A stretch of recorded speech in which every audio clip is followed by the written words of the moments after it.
Hey everybody, Alex Kazora from SteelersDepot.com.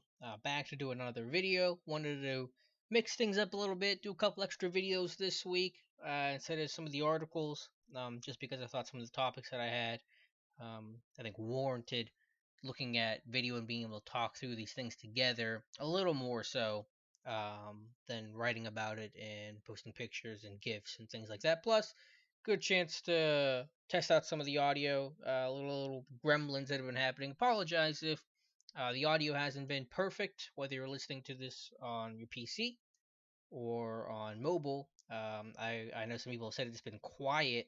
It sounded okay on my end though, so that's why I didn't think there was too much of an issue with the volume of it. I think it's been pretty crisp in terms of the quality. So I've been generally happy with it. I have boosted the audio, my mic levels for this video though, so hopefully that will work. If it doesn't work well, just listening to it with speakers, try headphones. Maybe that'll help. Just maybe make sure your volume's up as high as it can go. When I do it on my computer and my speakers, even without headphones, and my speakers are not very good on my computer. Uh, it's pretty decent. So, but let me know if there's any other issues.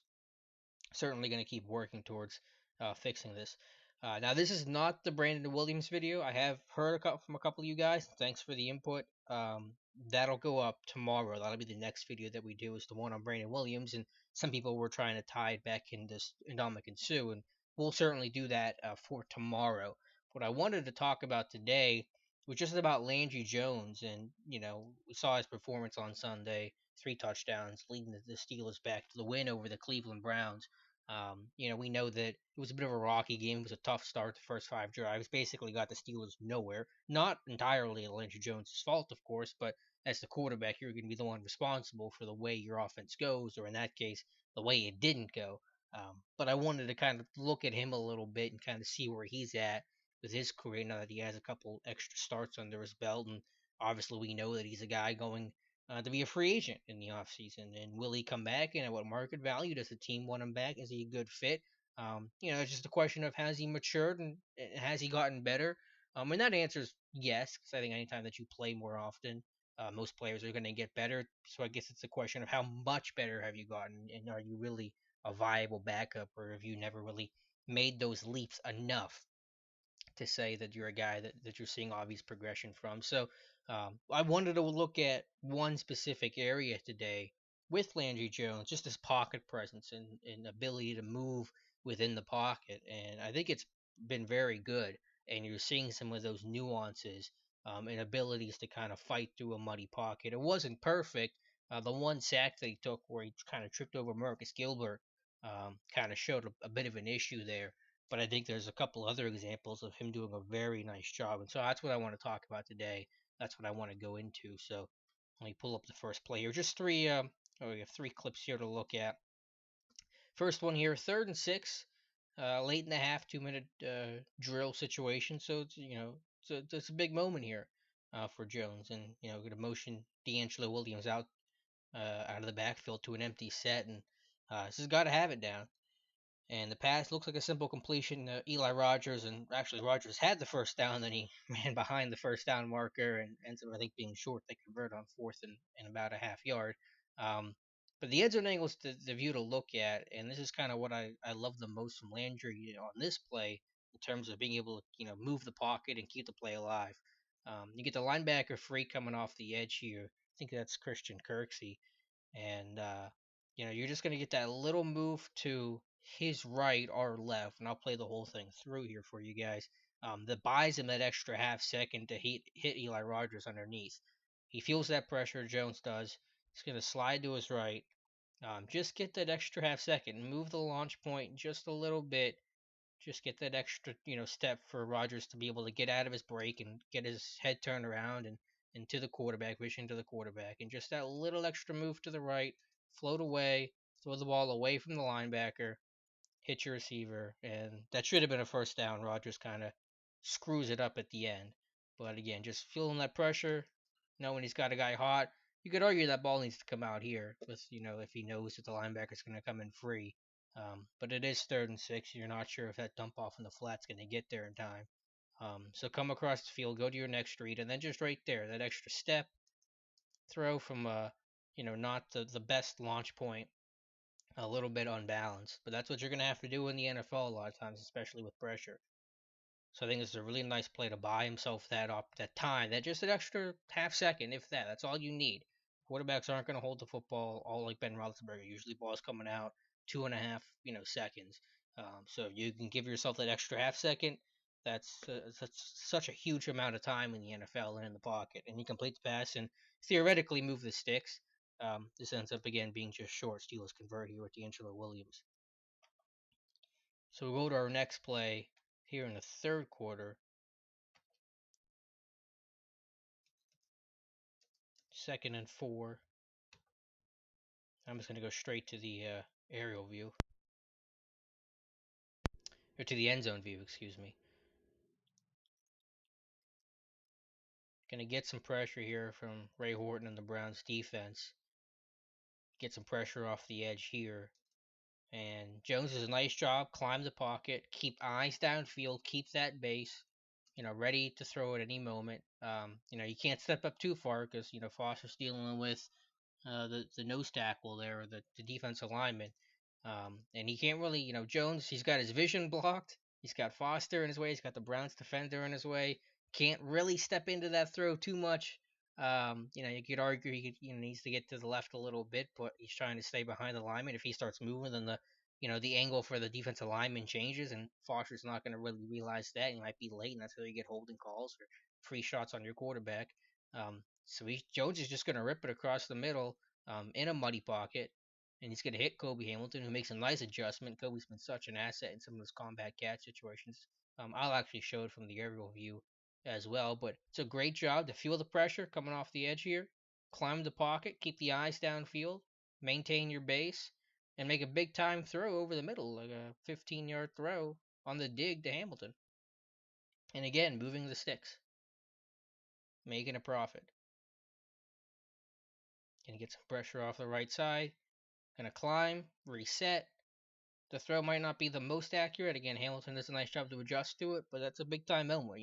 Dealing with that muddy pocket, dealing with that chaos and the clutter within the pocket, and Jones does a really nice job there. So that's a different element. Now it's pressure from, dealing with pressure from the uh, outside, but there is a pocket that's still there and staying within the pocket. I mean, if you watch Robert Griffin this game, I mean, he has some of the worst pocket presence of any quarterback in the NFL right now.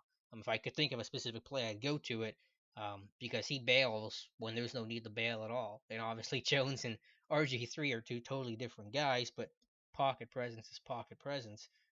And Jones has it, and RG3 does not.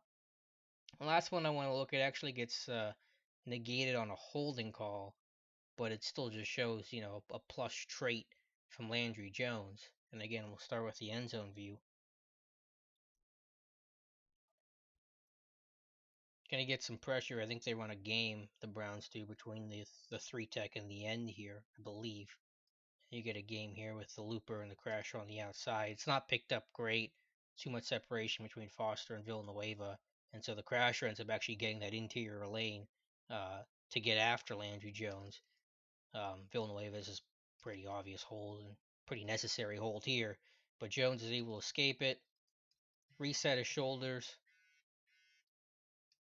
and then make the throw downfield. And it was a completion to DeMarcus there, so I'll run this thing full here.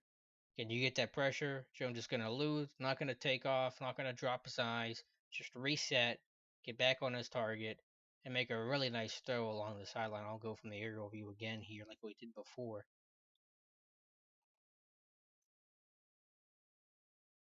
It's a nice job by Jones to escape, reset his shoulders, reset his base, get that front toe out towards the target, and make a really nice throw on the outside. And that's where he makes his best throws. Vertical and outside the numbers is kind of where he's made, I don't want to say his money because he hasn't gotten that second contract yet. We'll see how much money he's making. But that's kind of, I think, been one of the best parts of his game. And we definitely saw that again throughout this Browns performance. Being able to throw accurately outside the numbers and have a live arm. He did a better job across the middle this game as well. The Steelers leaned on a couple of those concepts, including the Hamilton final touchdown, that were some of those crossing routes. And Hamilton's was obviously a deep ball, but there's a mesh component the Steelers hit all day. That DeMarcus Harris touchdown, which we broke down, was that mesh concept where you're hitting targets over the middle. I just think you've seen some of that maturation from Landry Jones, and he's come a long way. I was definitely one of the guys that ragged on him, just 2 years ago. He was a guy that was holding on to the football too long. That internal clock never went off. Just the inconsistency that he showed on throws at any level, even a screen or swing pass. I still remember I think it was a screen or swing to Dree Archer in camp that he just sailed, 3 feet over his head. I know Dree Archer wasn't a big guy, but it's still a horrible miss. But that play-to-play consistency, I think we've seen from Landry Jones. We've seen him do a much better job of getting the football out quicker. His reads have been crisper. There's still issues. He'll still force throws, and he'll still make that one dumb decision a game, whether that's the interception to Malcolm Butler against the Patriots, whether that's the interception that was thrown into a sea of bodies this week against the Browns, the one where Darius Hayward Bay saved the day and knocked the football out. You're still getting those, which are definitely problems. But I think we've seen enough from Jones to say that he's a viable backup for this team. Should he want to come back, we'll see what he wants to do. I think that he might test the market and at least see what is out there, because quarterbacks value has gone up so much. um, Maybe he wants to see. He knows he'll probably still have a place in Pittsburgh, but you can go if Jones is gone, you can go out and sign another veteran. That's going to be your move. But basically, Jones is the veteran quarterback at this point, with the knowledge in the system and the experience in the system. That you're basically maybe probably making a lateral move if you try to go out and get somebody, unless you get one of the premier backups of the league, which is going to cost you, a decent amount of money, with the going rate again of quarterbacks and how the market value's up so much, and again the cap's going to go up this year by about $10 million. So I'm all for Landry Jones coming back and being the backup for this team. I know there's still definitely a group of people out there that don't agree with that statement. I want to see Landry Jones gone today, but I just have to disagree with that. And you've seen enough good on the tape to think that he can be that guy. And obviously getting Landry Jones back, doesn't mean that you can stop looking or that you won't look for Ben's successor if you want to do that. I'm personally against doing that right now, but if the Steelers still want to try to find a quarterback in the draft, or if someone falls to them that they really like, certainly no reason you can't take him. Landry Jones is not the heir to this team. That's not what you're going to re-sign him for. That's not how you're going to frame things. You're going to frame things as he's a backup that's got experience in our system, trusts in our system, and in a short-term moment, a game or two, where he's going to be called upon, we believe that we can win with him, not because of him, but not in spite of him either. I think that's the best way to look at Landry Jones. And again, you can still go ahead and get a mid-round to mid-late-ish, fifth, sixth round pick.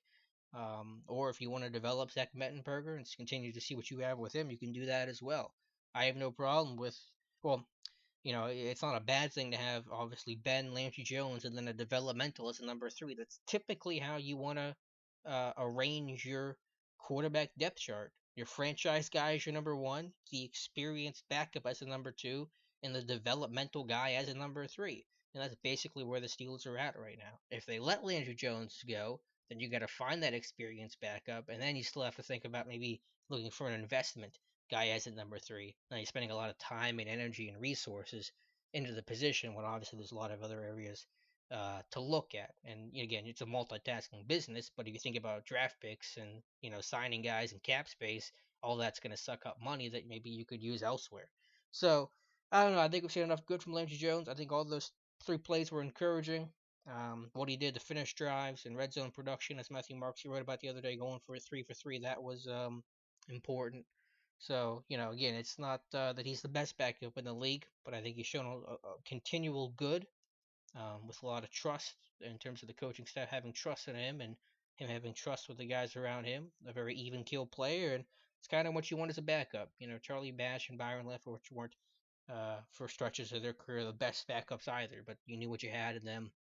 You knew that you were going to get some fairly steady play, and at Batch, I think, was probably still a little better backup because he didn't make the mistakes that Jones did. But, I think overall, Jones has continued to do well in those opportunities. And again, I think it's worthy of a backup. So thank you guys for watching. Let me know your thoughts about Landry Jones. If you would like to see him back, or if you want to go in another direction. And if you have any other quarterbacks in mind that you'd like to see come into Pittsburgh, that's the other element of it. Is if you want Landry Jones gone, that's fine, but you got to think about who you're going to replace him with. You have to try to have some sort of answer for that, because when the decision comes, free agency will be looming, and you have to start kind of plotting those things out. So it's an interesting discussion, but one that I think already has the answer. So thank you guys for watching. Again, we'll do the Brandon Williams video tomorrow, which I'm looking forward to getting to go over because it's really fun to look at, and continue to get you ready for the Dolphins game on Sunday.